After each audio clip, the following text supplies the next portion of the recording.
Hey everybody, it's GauntletX and welcome back to more Magic Arena. Today I'll be playing another Jumpstart event, the casual format where you get two 20-card themed decks, mash them together, and play against other people who have done the same. So a really fun format with some cool reprints that got added to the historic format in the set, so there's some spicy cards you could even open up for your collection here. And it's just a fun time all around. It is 2,000 gold or 400 gems. You get to play as much as you want, grabbing a random rare reward from your first and second wins. So with that all out of the way, let's go ahead and choose our packets and see what deck we shall be playing today. So we've got Angels, Well Read, and Devilish as our three choices out of the first pack. It looks like I have tried each of these strategies at least once before. I did play a ton of Jumpstart the first time it was around, back when the set first came out. Today, we just did Well Read in our last event, so I don't think I'm going to do that. Today, I think I'm feeling like trying out an Angels deck here. Let's see what we've got in our second pack. We have Walls, which I have never played before. As you can see, I don't have the check mark on the forest. We've got Minotaurs and Witchcraft, so I guess Angels and Walls. This could actually work out pretty well together as well. Use our green walls to set a bunch of defenders out, kind of hold the fort and keep things all locked up on the ground so that our angels can come in the sky and close things out that way. So we can go ahead and take a look at our deck here, see what rares we got, because there are multiple versions of each deck available. You could get a couple different random rares, but it does look like we got probably the best Angel rare, Baneslayer Angel, 5 mana for a 5/5 flying first strike, lifelink protection from demons and dragons.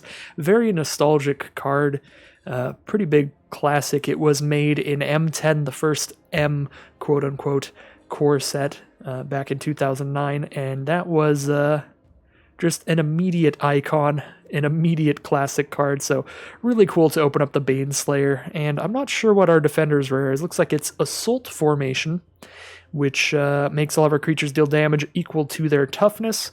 So a fun combo with all the high toughness walls that we have.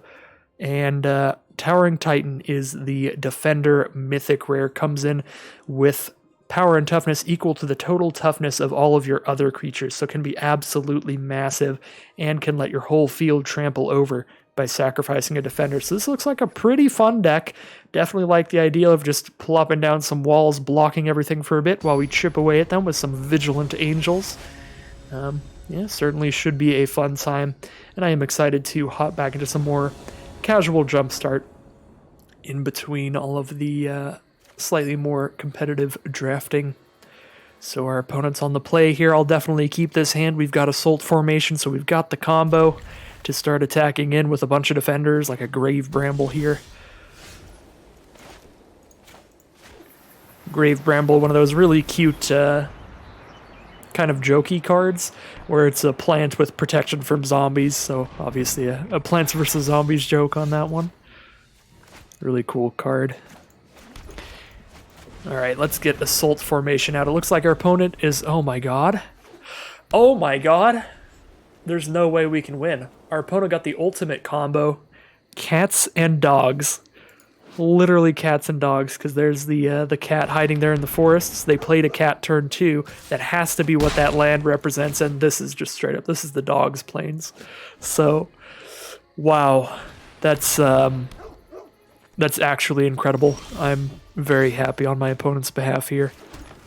So, I really like playing the carry added. It's a 2/5, so very high toughness, and we get to draw a card when we play it. Should definitely help us block all of these little cats and dogs here. They've only got 3 cards left in their hand, so kind of just sitting here playing a bunch of really big blockers might put us in a good position. It'll all depend on what kind of tribal rares are in their packets. Unfortunately for us, a Crushing Canopy will kill the Assault Formation, so we won't be attacking in with any of our defenders.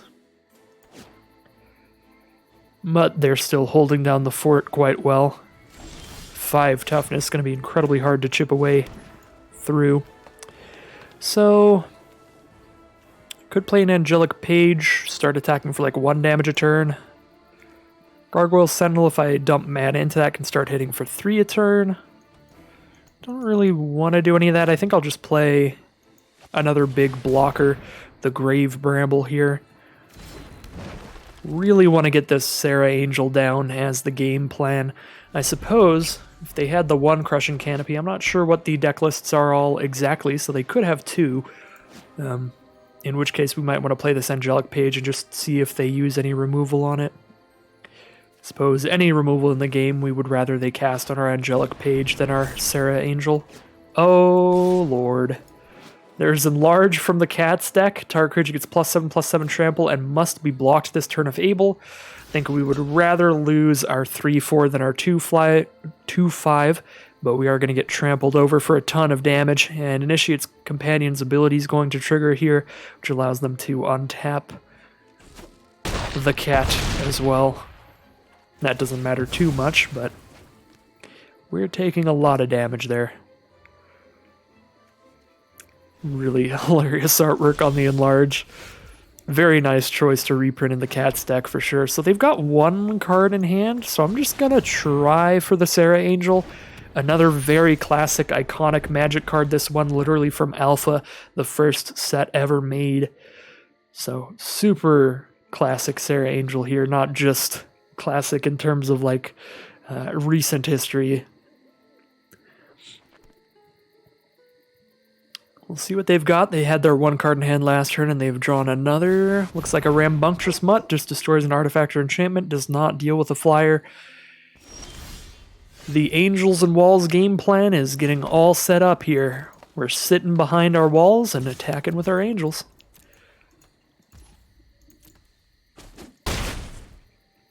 And we even get to play even more great blockers here. Celestial Enforcer, even with a Sarah Angel out, will allow us to tap creatures down, so even if they get a blocker big enough to block Sarah Angel, we can just keep tapping it down every turn.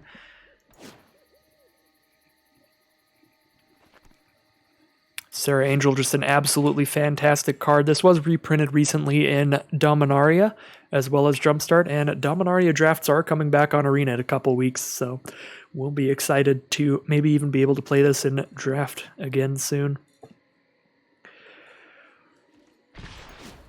All right, here we go. All-out attack here. This might be some kind of big pump of some form. I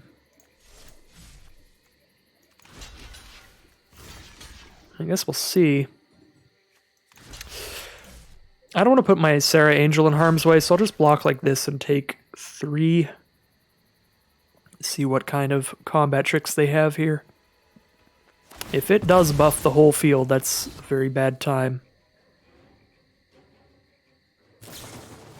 Alpha Guardhound gives something +3 toughness. Alright, so we don't lose anything there, so that's pretty nice. Sarah Angel just keeps getting in.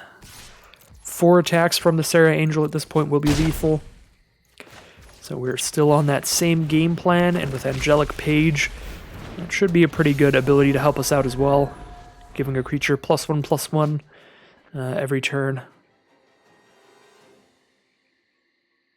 Also really beautiful artwork on that from Chris Rand there. Too bad at pronouncing names. They probably shouldn't even try. All right, Alpha Guardhound's coming in. All right, I don't know what weirdness this is, but I'll block with my least important creature just in case. All right, and Cathar's Companion. Okay, looks like that's all that was. We've definitely got enough creatures to just attack in with all of these flyers so that I can deal lethal damage to them next turn. Because we still have plenty of blockers. And final draw step for our opponent to find an answer. They have to not only kill Sarah Angel, but kill at least one of our other flyers as well. But looks like just they release the dogs from our opponent for 4 1/1 dogs. Not going to get there. That 2/5 Carven Caryatid definitely locked things up quite well for us throughout the game. And Sarah Angel definitely closes things out, as she is apt to doing. So 1 win out of the way. Let's see what our random rare is from the set. Lots of really cool stuff we can open up. And we've got Sarkhan's Unsealing. Pretty fun build around card in a deck with a lot of high power creatures. Power 4, 5, 6. And then, of course, the big effect for power 7 or greater creatures. Send to another round of Jumpstart. To be honest, the one deck that I haven't had yet that I really, really want to get is the Phyrexian deck. The Phyrexian deck, if you don't know, does come with a Phyrexian swamp. So the text on it is all in Phyrexian, which is really, really cool. Of course, all of the decks, as we've seen, do come with their own unique basic land art, and the way that Arena works is once you have one basic land of whatever artwork, you just have infinite, so you can use them in whatever decks you want to build from that point on. Definitely going to keep this. I am mildly worried about the mana, in that we only have one white mana. Emancipation Angel is going to be stronger the earlier we can cast it. A 3/3 flyer for 3 is very good, but if we have to wait a few more turns, it's not the biggest deal. So our opponent is on some kind of green deck, something probably just about like lands, as we see a Sylvan Ranger, and we see what looks to be just a pretty classic forest looking over a large landscape of sorts. Just drop down a Gargoyle Sentinel here. That'll be a 3/3, definitely big enough to block the Sylvan Ranger. Keep that from attacking in. Alright, mono green from our opponent. We see Sylvan Ranger, and the other half of this deck looks like Tree Folk, probably. Ambassador Oak being one of those Tree Folk.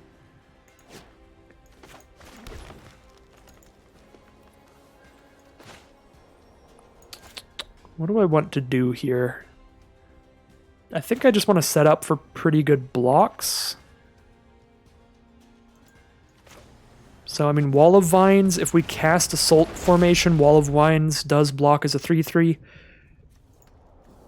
Yeah, seems pretty good. We play Assault Formation, and then now we're able to block with Wall of Vines and give it +1/+1. So it blocks as essentially a 4/4 against their 3/3 creature. And there's one of their Thriving Groves. Even if you take 2 monocolored decks, you do end up with those Thriving lands in there. So this doesn't necessarily mean they're playing black. Wild Heart Invoker. Maybe this is the forests of... or the Elf's Forest. Because that is just like a big elf shaman there. I don't know. Could be. Don't love attacking. That Wild Heart Invoker is pretty scary. Let's just keep setting some stuff up on this board. Being prepared to block well. We do have that second white mana now from Thriving Heath, so if we get Emancipation Angel out, that can certainly start attacking in for 3 a turn, and that can be our game plan. So Spore Mound. Alright, definitely just like landfall land stuff out of the other green deck. So Tree Folk and lands, which does sound like a very synergistic combo. So pretty cool. There's Towering Titan. That will be absolutely massive in the future. Play our Emancipation Angel, pick up our Forest to untap it, and now we can even equip a Warmonger's Chariot to it to get in for even more damage. I suppose I could have thrown that onto the Gargoyle Sentinel to get in with an attack that turn, because it does make it so defenders can attack. But Gargoyle Sentinel, I guess, just feels more expendable to me as a blocker.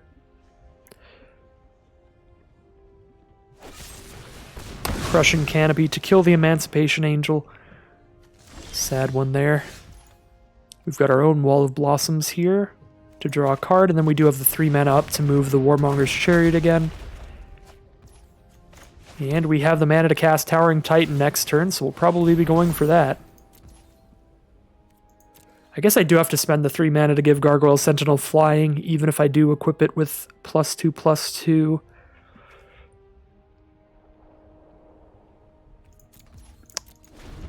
So Yeah, I think equipping the +2/+2 to Emancipation Angel was the right play last turn because we weren't going to attack in with a 5/5 there. And here I don't really know what we're supposed to throw the Chariot onto because the board has just gotten so cluttered here. We really just need flyers.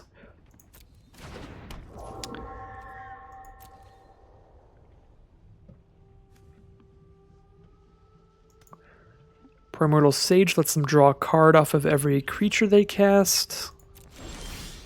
And they've got a lot.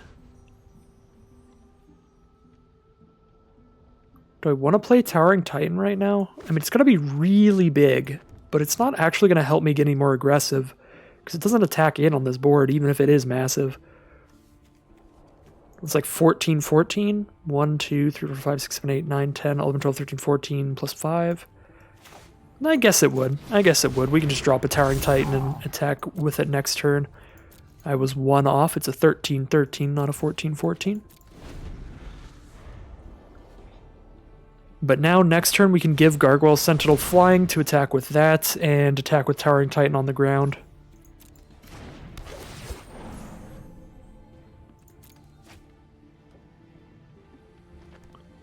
Opponent is really getting a lot of value here, drawing multiple cards off of Primordial Sage and Llanowar Visionary together, and now Oracle of Moldiah to play extra lands off the top, which makes more tokens from the Spore Mound. A lot of synergy going on here, and they have a Cultivate coming up next turn, grabbing 2 more lands out of their deck.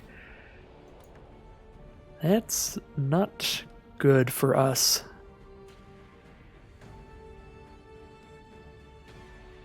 Well, Assault Formation does give the whole field +0/+1. If we sacrifice a Defender, the whole field gets Trample. Kind of depends what we draw here, what we want to do. But I am probably going to be attacking as much as I can, because otherwise, I mean, our opponent really has the long game locked down so much more than we do. Alright, and Wall of Blossoms is killed here. We can only give +1/+1 to an attacking or blocking creature, so we can't save that. We draw an Overgrown Battlement. That's actually really good here, because then we have a bunch of mana to use on Assault Formation. I do like the Scroll of Avacyn to draw a card. If I go for that, though, I don't have enough mana to go for that and attack with a Flying Gargoyle Sentinel. I think I want to attack with a Flying Gargoyle Sentinel, so I'm just gonna do so. If they wanna, like, block Towering Titan with 50 creatures, they can go ahead. I don't think I'll be sacrificing a creature to trample over here, but it's possible. Depends on what happens here. 3, 4, 5, 6, 7, 8, 9, 10, 11, 12. That's 13 power, 12 toughness there. When they put Llanowar Visionary on it as well. Yeah, I guess we'll just probably wipe the whole board here as the plan with that then. I want to kill everything with power first. Spore Mound is definitely the number one. That is the target we really want to kill. And I can't click on it for some reason. You can see where I'm putting my cursor. Just right, there we go. I was going to say just right on it. Yeah, that seems like most important to least important in order there. So we can kill all that stuff. Give +1/+1. I don't know if we need to. I didn't do the math, but I'm just going to do it here. See what happens. Okay, yeah, I kill everything except the Wall of Blossoms, and now we get to drop down Scroll of Avacyn to sacrifice that later to draw a card. They're 3 turns from dead to the Gargoyle Sentinel, and the board has been nice and cleared up now. Although a Gnarled Sage can block our Flying Gargoyle Sentinel, our Gargoyle Sentinel is a 5/5, so it's big enough to not die to that. It'll win in combat there, which is good. Burlfist Ogre. I was going to say Ogre, just instinctually, but it's Burlfist Oak. +2/+2 whenever they draw a card, so it's just an aggressive tree folk, not a great blocker. Oh, Baneslayer Angel, what a sick draw. If I cast Baneslayer Angel, I don't get to attack in with Gargoyle Sentinel this turn, but it's kind of hard to resist just casting a Baneslayer Angel.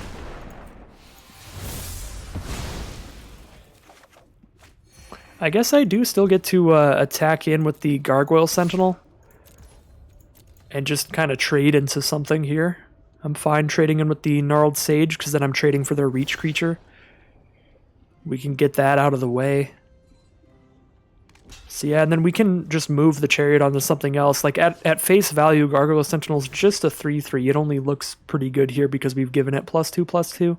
We can just throw that onto Baneslayer Angel, start attacking for 7 every turn. Alright, we'd rather kill probably Primordial Sage here. I guess they're down to 13 cards, so they might mill themselves out if we if we let them keep the Sage, but it's a May ability, so they can just choose not to, so we might as well kill the biggest creature there. And that's 6 there. Ooh, I can actually get them because of Overgrown Battlement's effect by giving +1 toughness and then another +1 toughness. That's 7. So it actually survives past the combat too. Yeah, Assault Formation, that extra text there that I almost forgot about. I think our opponent did forget about. Warden of the Woods. Whenever it becomes a target of a spell or ability, they may draw 2 cards. Another big old tree folk. This one's got like a nice mustache too. Super nice. And a Cultivate from our opponent. Grabbing a couple forests. They've got Dryad, Greenspeaker, and Wild Size in their hand. Wild Size is a pretty classic card to me. When I started the game, my dad got us some of the original Ravnica set theme decks to play with, and that was in the Gruul theme deck, the green-red one. So I definitely have some experience with that card. Just buff the field and get flying here, I think.